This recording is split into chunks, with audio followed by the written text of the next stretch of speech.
साथियों नमस्कार, मैं हरिश्चंद्र बर्णवाल एचबी शॉर्ट्स में आप सभी का स्वागत करता हूं।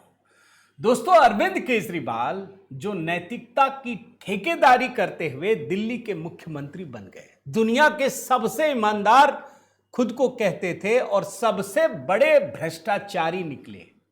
कहीं दो मत तो नहीं है ना। अब देखिए, ये व्यक्ति शराब घोटाले में जब दिल्ली हाई कोर्ट में केस गया ना, तो इन्होंने क्या होशियारी की, इन्होंने जस्टिस पर ही सवाल खड़े कर दिए, महिला जस्टिस पर ढेर सारे सवाल कि आप हट जाइए। क्यों भाई, बहुत सारे आरोप लगाए। वो तो भला हो दोस्तों जस्टिस स्वर्णकांता शर्मा जी का कि उन्होंने सुना उनके आरोपों को, वरना वहीं से उनको सबक सिखाना चाहिए था। लेकिन उन्होंने पूरी बात सुनी और उसके बाद जवाब दिया। कल फैसला आया है दोस्तों।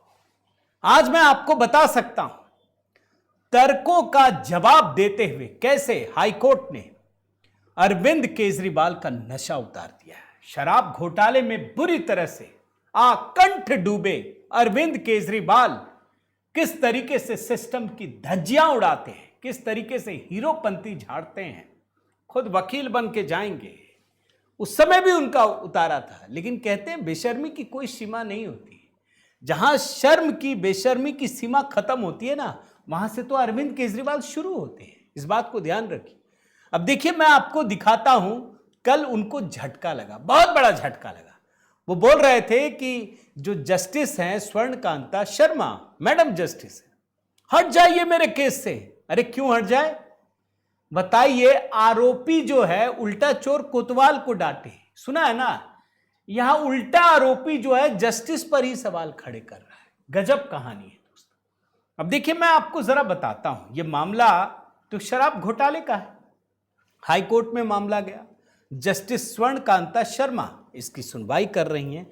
अब इन्होंने उनको प्रेशर डालने के लिए कई आरोप लगाए। दो आरोप हैं, मैं दोनों के बारे में बताता हूं। और जवाब दिया है कल जस्टिस स्वर्णकांता शर्मा जी ने जवाब दिया है।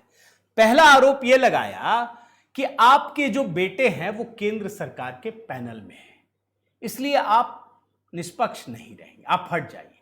अब देखिए उन्होंने फैसला सुनाते हुए क्या जवाब दिया है, बड़े ध्यान से सुनिएगा।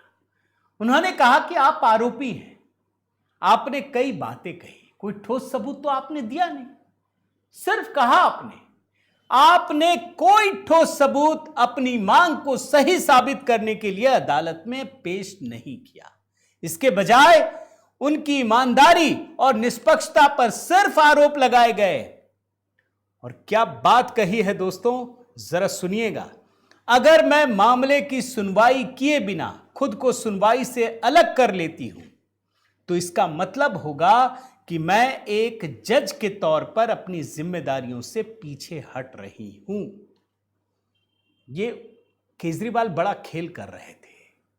उनको शक की दृष्टि से क्रिएट करके उन पर एक तरीके से लांछन लगाने की कोशिश कर रहे थे।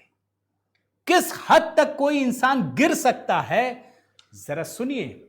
जस्टिस शर्मा ने परिवार पर टिप्पणी लगाई थी ना, जानते हैं क्या कहा उन्होंने कहा कि एक नेता की पत्नी पॉलिटिशियन बन सकती है। अगर एक नेता के बच्चे नेता बन सकते हैं, तो यह कैसे कहा जा सकता है कि एक जज के बच्चे लॉ के प्रोफेशन में नहीं आ सकते हैं।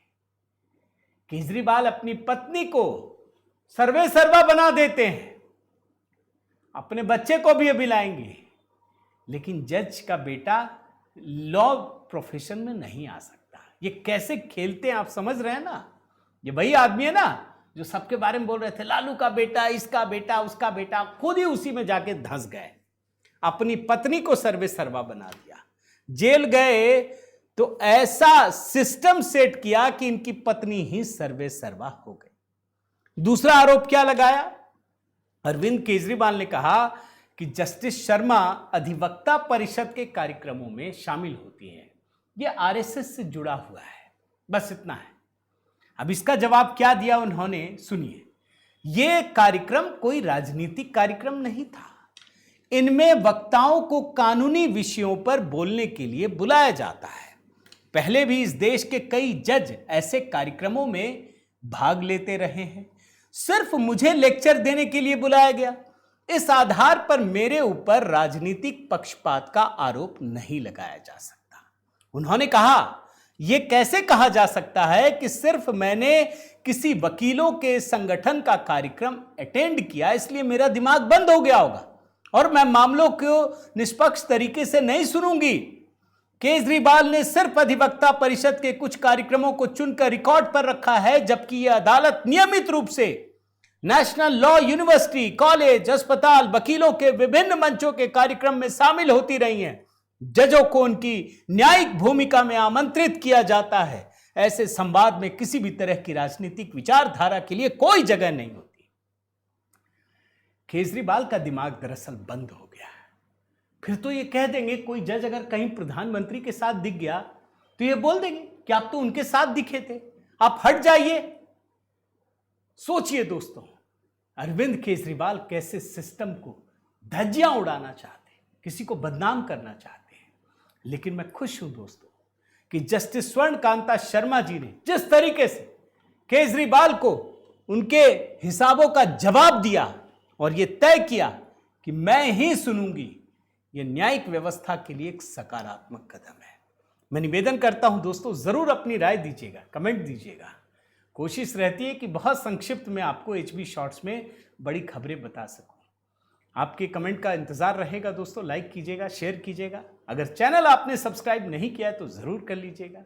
बहुत बहुत धन्यवाद। जय श्री राम।